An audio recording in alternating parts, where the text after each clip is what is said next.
It's been a long journey for me and my wife. My career actually started thanks to Blockbuster. Walked into a Blockbuster with my buddy just checking out movies one night. Saw a UFC DVD, never heard of it before. Turned it around, I thought it was like fake wrestling.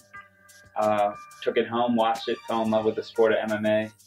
6 months later I had my first amateur fight and I've been hooked ever since.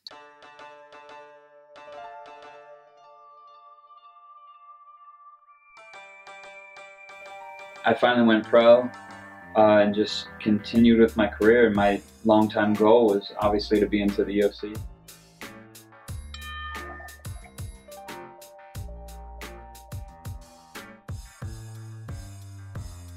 And I cut my break with the Ultimate Fighter, and that is an awesome story in itself. So I got the call knowing that I made the Ultimate Fighter. Well, knowing that I made it up into, getting into the house. Obviously you have to fight and win to get in. So before I knew I was in the house, I quit my job, withdrew from school, and I canceled my honeymoon with my wife. Wow. Because we got married 6 days before I left for the show. Fortunately, I won my fight to get in the house, and the Ultimate Fighter really was like the slingshot into the UFC for me. I made it to the semifinals, lost a decision to TJ Dillashaw, but UFC had me back, and I've been in this ever since. I beat Jared Papazian on UFC FX3, I believe it was.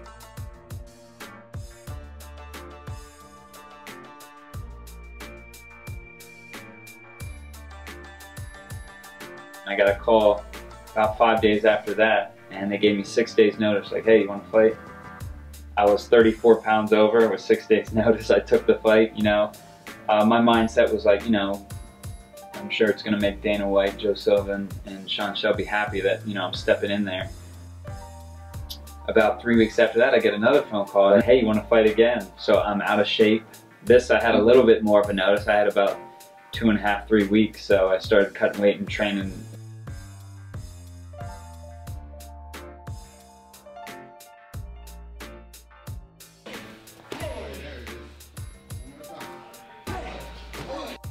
The training pretty much stays the same. I've been training, obviously you learn new things and constantly grow, but I've always trained my heart off, or my heart out, and the hardest I can.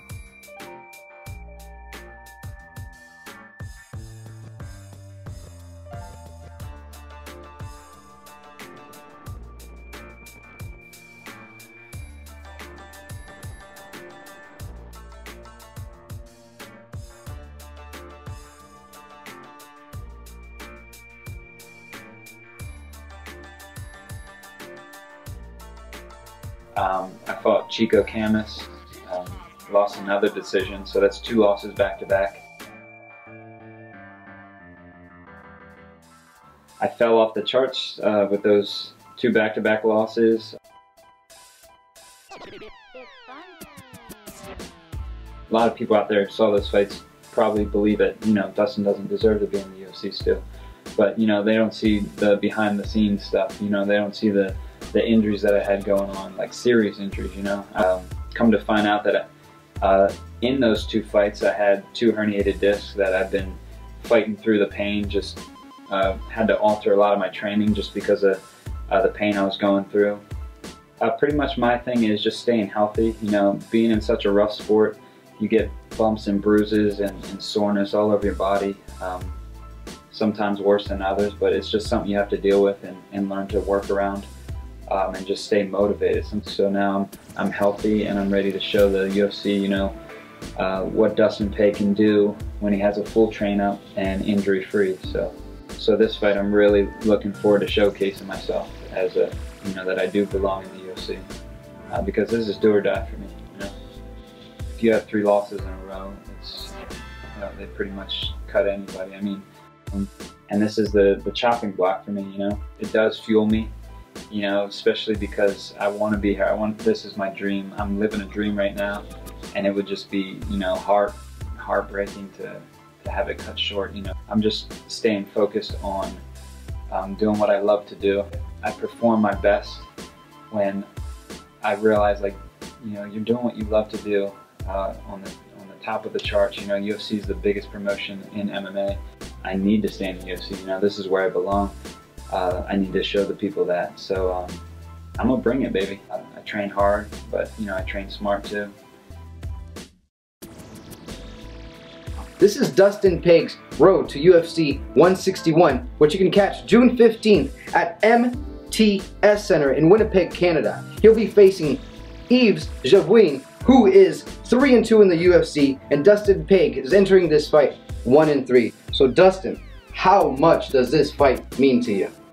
I think you saying that right there lets people know how much it means to me. Yves being a Canadian, do you think that's going to have a little advantage of him being there at home with that home crowd going crazy? Does that mean anything to you? Absolutely. He definitely has the advantage. Does it mean something to me? Not really.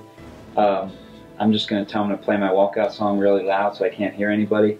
And I do have one Canadian fan on Twitter that hit me up and said that he's going outside the box and rooting for me. So I got one fan that will be there for me. Well, ladies and gentlemen, it's a pleasure, Dustin Pague. Hopefully next time we catch up with you, you'll be 2-3 and getting ready for the next fight. That's right, baby. Dustin Pague, UFC fighter, Darwin Everett, PickFactor.com. Check this out.